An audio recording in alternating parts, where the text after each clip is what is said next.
Hi, I'm Dr. Chad Larson. It's time to winterize your immune system. So, winter is coming pretty soon, and with it, flu season. And this season has the potential of being sort of a twindemic of not only influenza and frankly, many of the other viruses that we deal with oftentimes during winter, but also the coronavirus that is still looming out there. And we need to do things to help bolster our immune system, because there's not just one way to kind of create a defense to the virus that's out there. We have to really take care of what our normal kind of immune system biology is expecting. And so there's a few things that I just want to run down the list of a few things that you can start doing right away. The majority of them are totally free, don't cost anything. And then there are some supplements as an extra boost to your immune system if that's something that you want to do. So at the top of the list is sleep. I don't think there's anything else as far as just the Swiss Army knife of health, and certainly for your immune system, than sleep.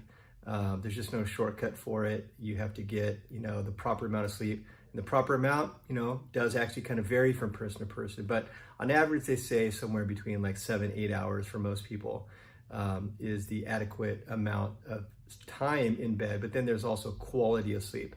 I'll get back to that with some of these other topics that I'll hit on that will influence the quality of the sleep. And one of those things is kind of the next one on the list, which is stress management. Stress management is one of those things that's kind of a big term, and like, what does it really mean? How do we actually manage stress? Well, number two is number one, which is sleep. If a person goes just 3 nights with poor sleep, they're already in an excessive stress mode as far as the physiology goes, regardless of what other things they might be exposed to in their environment that might also cause stress. But it just speaks to just the importance of sleep.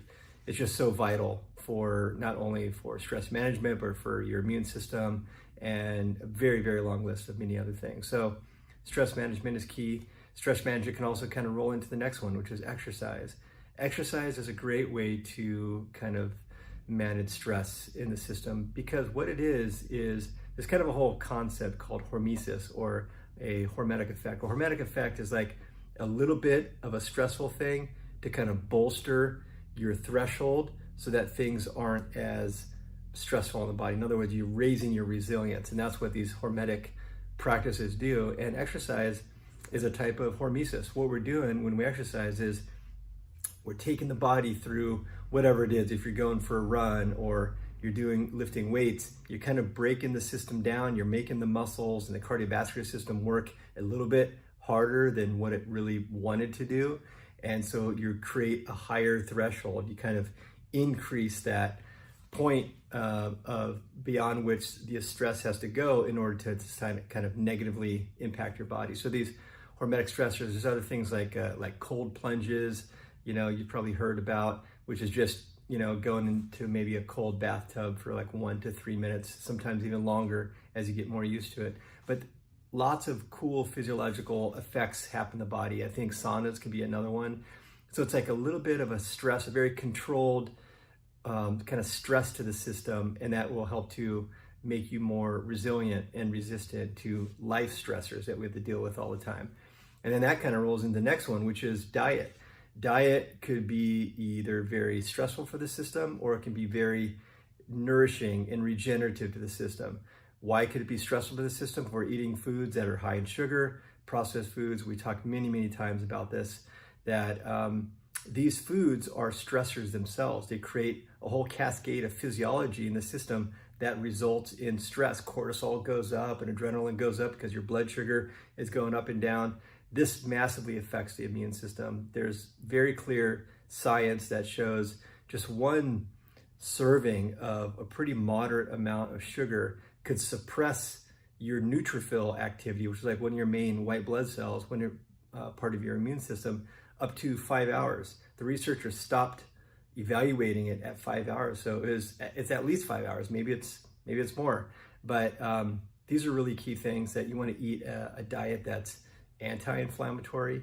Make sure that you're getting plenty of vegetables, you're getting greens, you're getting sulfur-rich foods, which is like the cruciferous family, like the broccoli family, you're getting the onion family, you're getting in mushrooms, and you're getting like the dark, deep colors as we're moving into like fall. Root vegetables are good, carrots and beets, these kind of really deep, dark, rich colors.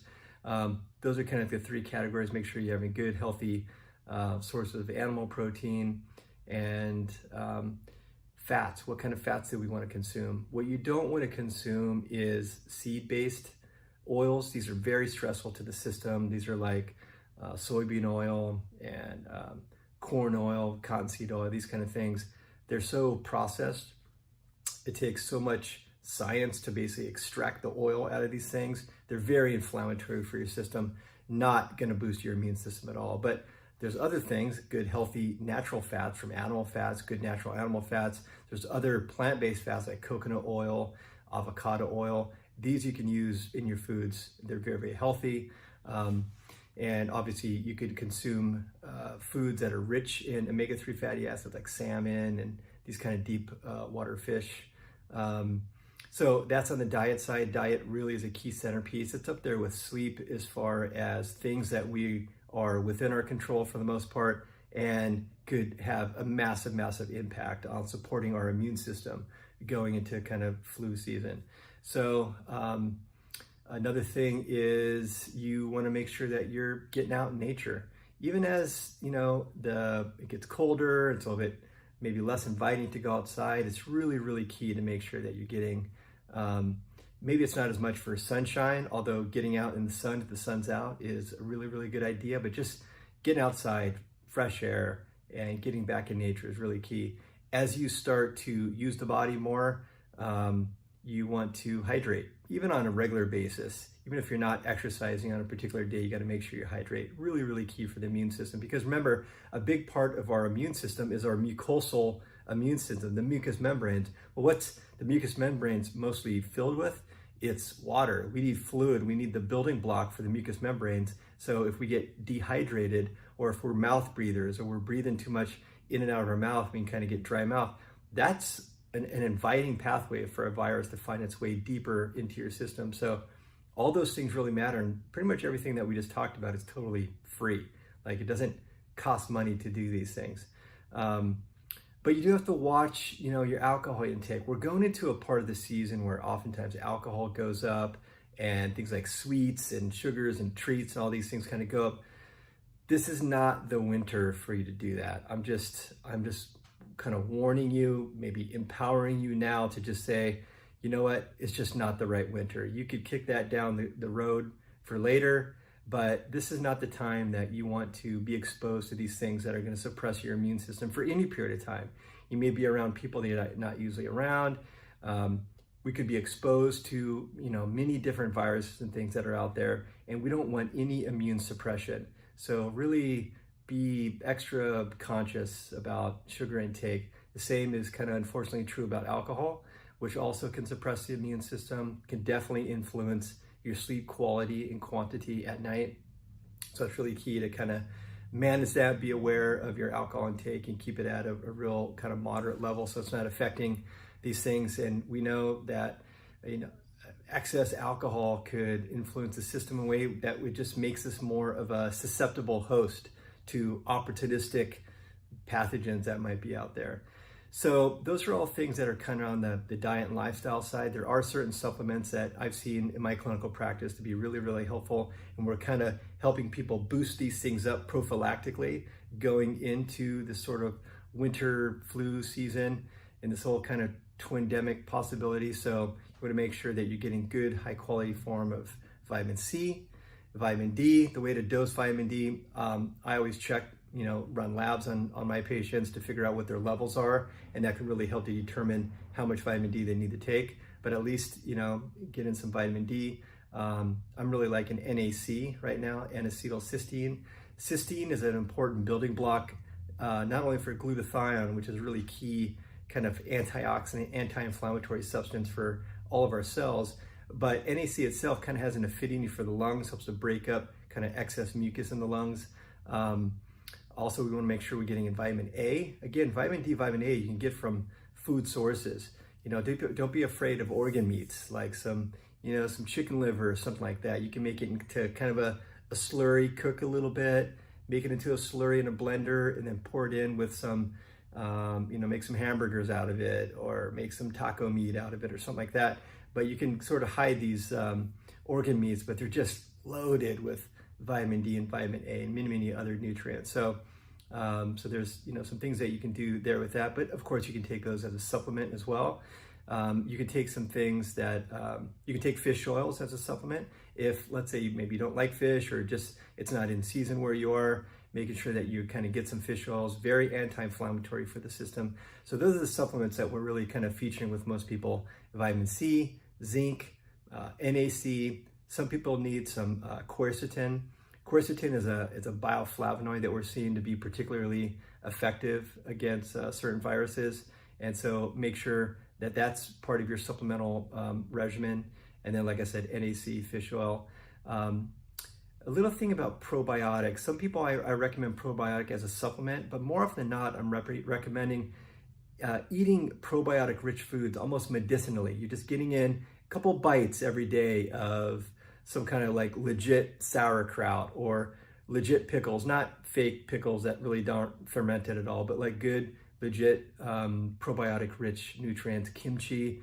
In my house, we really, really love kimchi. So those are some common ones. There are some yogurts that are pretty good. Most of my patients, we find out that they're reactive to dairy, so standard yogurt's not good, but there's some really good coconut-based yogurt that actually has some good probiotics in it. To sort of feed the probiotics, we want to make sure that we're getting some prebiotic rich foods. The prebiotic rich foods, I kind of had it on the list earlier under sort of like the sulfur-based vegetables, like the onion family, onions, garlic, leeks, that kind of thing. Also asparagus, jicama. These have these like nice prebiotic rich nutrients in it that help to feed the probiotic. We've talked many times how the immune system is really surrounding the gastrointestinal tract. 70% of the immune system is right around the GI tract. So if your gut's healthy, your immune system's healthy. So again, these are things you're eating all day, every day anyhow. Why not make that food really delicious, and also make that food medicine? So a few tips for you. I think during the winter, I'll kind of keep sprinkling in some of this information just to remind you, because it's just, there hasn't been a winter that this kind of information isn't more important.